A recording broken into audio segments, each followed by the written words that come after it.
Hello, this is Willie from the Ozarks, and we're ready for our May the 30th lesson in A Course in Miracles workbook for students from the original edition, Lesson 150.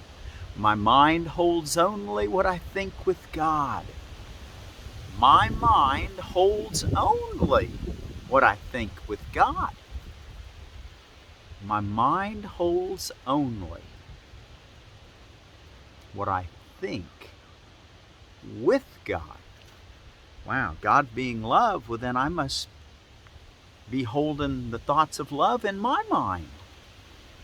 We want to find all the ramifications of that idea and live with those effects, causes, those ramifications, eagerly, excited, happily in our lives. My mind holds only what I think with God. And from that place of clear knowing and happy realization of your oneness with God, accept these two gifts, which are our reviews, Lesson 139 and 140. I will accept atonement for myself. I will accept atonement for myself. Only salvation can be said to cure. I will accept atonement for myself. Let me read to you the first two paragraphs of our lesson, Lesson 139. Here is the end of choice. I will accept atonement for myself. Here is the end of choice. For here we come to a decision to accept ourselves as God created us. And what is choice except uncertainty of what we are? There is no doubt that is not rooted there. There is no question but reflects this one. There is no conflict that does not entail the single simple question, what am I? Wow. Yet who could ask this question except one who has refused to recognize himself? Only refusal to accept yourself could make the question seem to be sincere. The only thing that can be surely known by any living thing is what it is. From this one point of certainty, it looks on other things as certain as itself. Uncertainty about what you must be is self-deception. Self-deception on a scale so vast its magnitude can hardly be conceived. Okay, so I will accept atonement for myself is to accept the only thing that is real. Your oneness with God. I should just let you go into your quiet time and understand what at-one-ment is, atonement. And also, only salvation can be said to cure. Only salvation can be said to cure. Let's look at the first three paragraphs of that Lesson 140. Cure is a word under only salvation can be said to cure, 140. Cure is a word that cannot be applied to any remedy the world accepts as beneficial. What the world perceives as therapeutic is but what will make the body better. What will make the body better? When it tries to heal the mind, it sees no separation from the body where it thinks the mind exists. Its forms of healing thus must substitute illusion for illusion.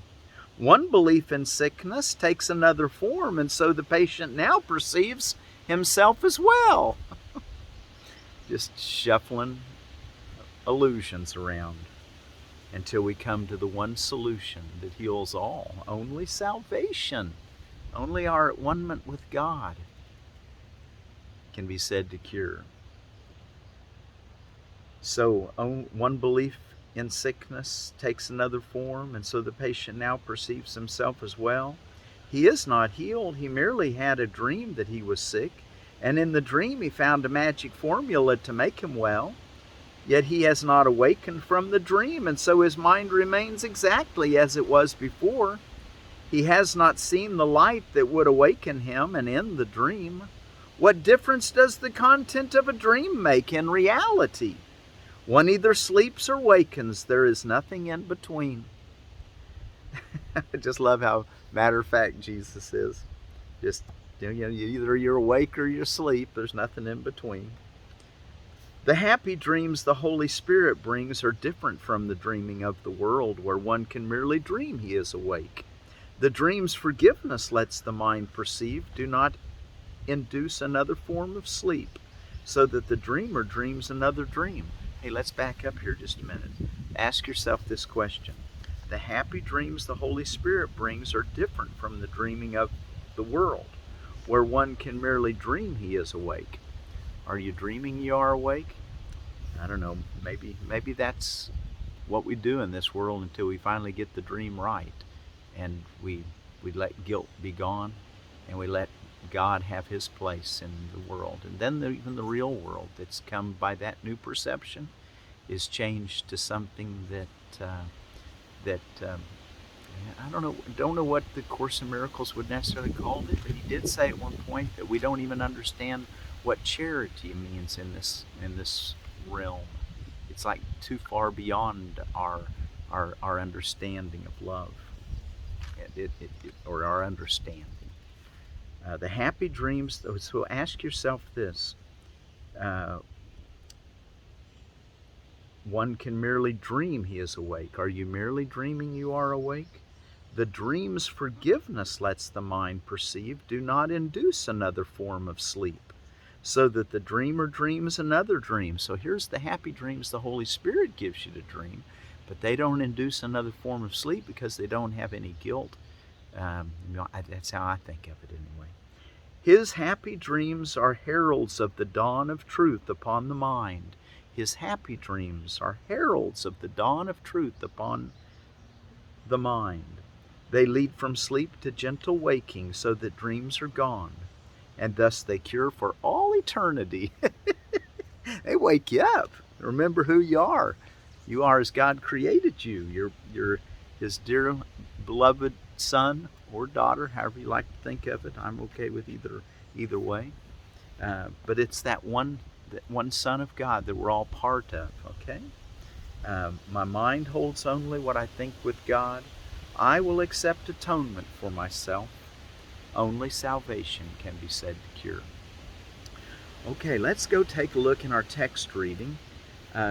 Tomorrow we're going to have a lot of reading with the review and the lesson. It's 2.5 pages long.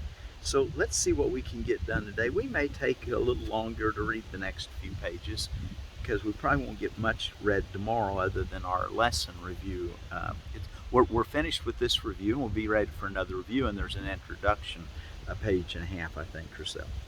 I was going to put my glasses on. I'm kind of in the shade, but I think I can see this okay.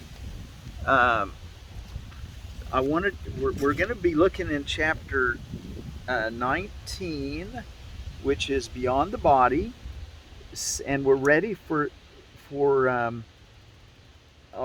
what section is this section?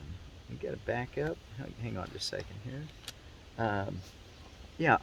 Obstacles to Peace, which was section 5, and now we're ready for B under that section, the second obstacle.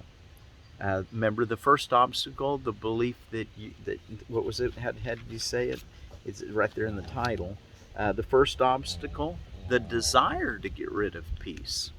And now the second obstacle is the belief the body is valuable for what it offers.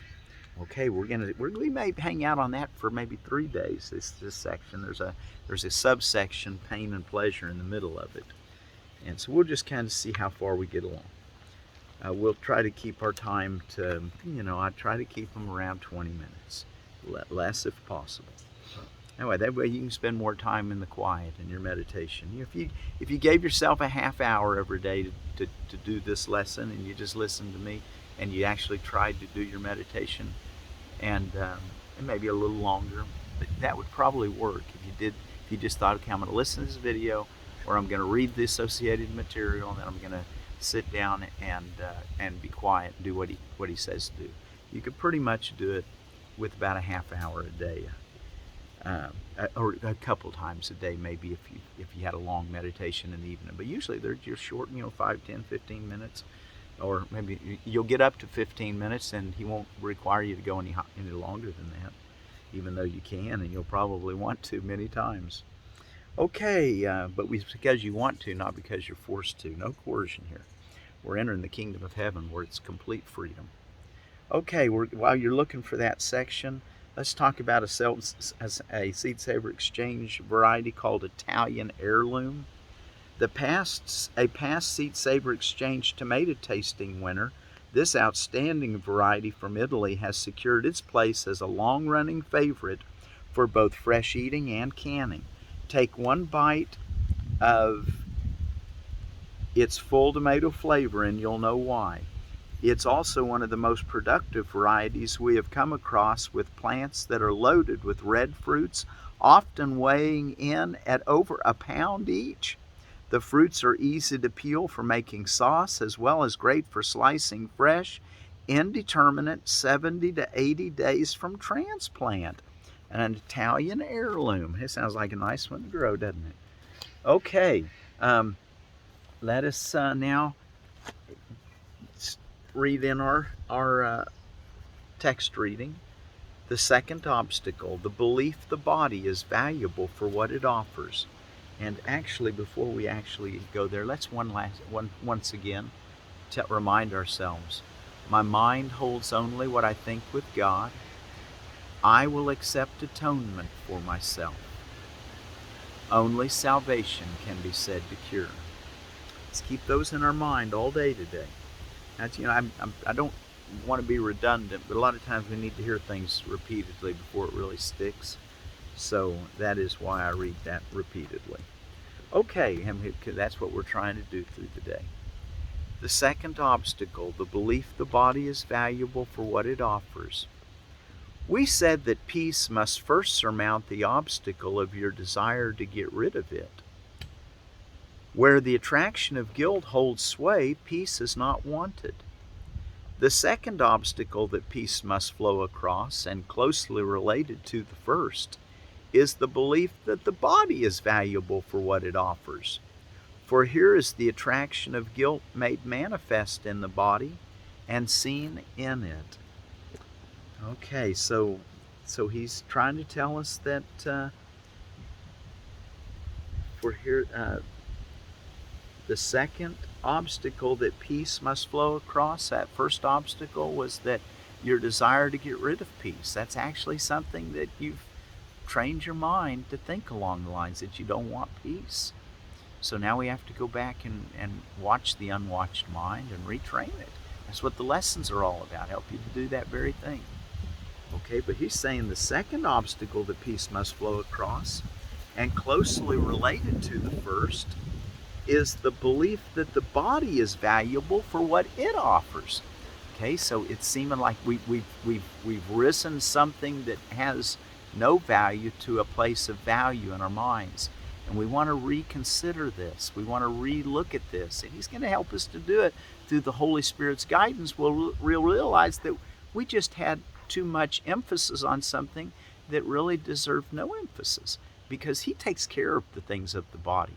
All he wants us to is be in tune with the communion with each other, our love for each other. All right, so let's, and listen, before I go any further, I'm ready for paragraph 2, but before we go on, I got to tell you where I'm sitting. I'm in the shade of a hedge tree on the edge of my garden, and I wanted to show you back behind me is where I was planting those tomatoes yesterday, and I went ahead and tried something new. I just took tree branches that had been trimmed off of trees, and I took my rock bar, and wherever I wanted a trellis, those are trellises. I've got them way too close together, but it's kind of an experiment. I'll tell you about that in just a second here. But what I did, I took my rock bar and just pushed, went into the ground till I made me a hole, kind of wallered it out, took the tree branch, just stuck it down there, and then took the rock bar, and at the other end of my rock bar, it has a better end for, and I packed it a little bit, but not much. But it was good and solid, and I went ahead and put one at the base of each tomato plant, which I've got 2 or 3 tomato plants coming out of each of those little pots like I showed you. and I put those way too close together. Normally you'd put them, probably 3 or 4 foot apart, but I put them like a couple foot apart with the idea that just to kind of see how well they intertwine and grow up in there. It'd be a little harder to pick this way. But each one is its own little trellis that I'm going to, as they go up, I'll make sure that the vines are going up the branch that I want them to go up. I think that's going to be kind of a fun way, and it's a nice way to recycle stuff, and it's a part of the sustainable system. So anyway, I kind of like that. Keeping yourself where, even those things as they dry this year, if they get too brittle next year, I pull them out and break them up for firewood. Or mulch. Put them on the path for mulch. Okay, I did want to mention that to you since I've kind of been playing with my tomatoes the last couple days. Okay, let's continue reading. The second obstacle, the belief the body is valuable for what it offers. Paragraph 60. This is the value that you think peace would rob you of. This is what you believe that it would dispossess and leave you homeless. And it is this for which you would deny a home to peace. The sacrifice, and it's in quotes because it is no sacrifice from reality standpoint. This sacrifice of the body you feel to be too great to make, too much to ask of you. 61. Is it a sacrifice or a release? In other words, you feel like the body's so valuable that you don't want to give it up in exchange for peace. You think it's going to lose something. But what the Master's trying to teach us to understand is that the body doesn't have anything that's valuable enough to keep from peace. It's a servant to peace. And then it can be used in a quite beautiful way. But let him talk. Let me just read. Is it a sacrifice or a release? What has the body really given you that justifies your strange belief that in it lies salvation? Do you not see that this is the belief in death? Here is the focus of the perception of atonement as murder. Here is the source of the idea that love is fear. The Holy Spirit's messengers are sent far beyond the body, calling the mind to join in Holy Communion and be at peace. Such is the message that I gave them for you. Okay, let's read that again. Here Jesus is saying he gave these messages for us to the Holy Spirit. Let's look at it. Is it a sacrifice or a release? What has the body really given you that justifies your strange belief that in it lies salvation? Do you not see that this is the belief in death? Here is the focus of the perception of atonement as murder. Here is the source of the idea that love is fear. The Holy Spirit's messengers are sent far beyond the body, calling the mind to join the Holy Communion and be at peace. The mind to join in Holy Communion and be at peace. So there's what he's wanting us to use the body for, is to help the mind. You might think of it that way. It's got a purpose, what he wants us to realize, the Holy Spirit's messengers are sent far beyond the body, calling the mind to join in Holy Communion and be at peace. Such is the message that I gave them for you. Okay. It is only, 62, it is only the messengers of fear that see the body, for they look for what can suffer. Is it a sacrifice to be removed from what can suffer? It is only the messengers of fear that see the body, for they look for what can suffer. Is it a sacrifice to be removed from what can suffer? The Holy Spirit does not demand you sacrifice the hope of the body's pleasure. It has no hope of pleasure, but neither can it bring you fear of pain. Pain is the only sacrifice the Holy Spirit asks. It's in quotes. Pain is the only sacrifice the Holy Spirit asks, and this he would remove. He wants to remove all your pain. And even the feeling of sacrifice. 63, peace is extended from you only to the eternal. Peace is extended from you only to the eternal, and it reaches out from the eternal in you. It flows across all else. The second obstacle, the belief the body is valuable for what it offers, the second obstacle is no more solid than the first. The first obstacle, the desire to get rid of peace. Well, the second obstacle to peace, that the body is valuable for what it offers, is no more solid than the first obstacle. For you will neither to get rid of peace nor limit it. What are these obstacles which you would interpose between peace and its going forth, but barriers you place between your will and its accomplishment? You want your will and its accomplishment. Wow, we're placing these barriers because we're not watching our mind. The unwatched mind's doing all this.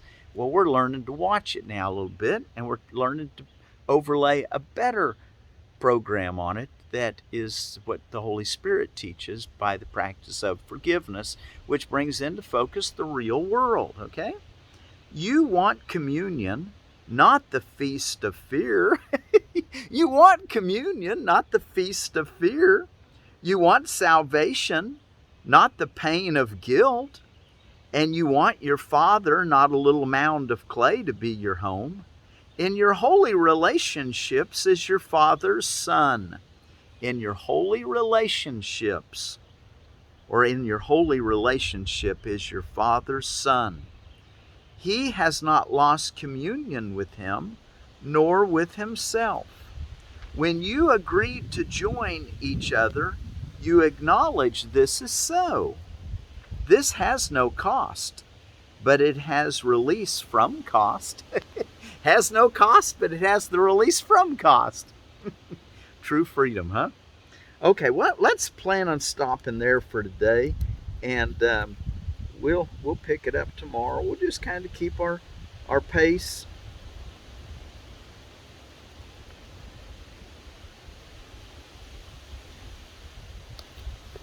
We'll keep it to where we're getting a little bit of the text every day, but we may slow down a little bit tomorrow, like I said. All right, our lesson today again is, and be sure to do of course, I'm sure by now you've been doing your longer meditation or practice period, as he calls it, in the morning and in the evening, and then throughout the day, remembering to say to yourself at least every hour, my mind holds only what I think with God.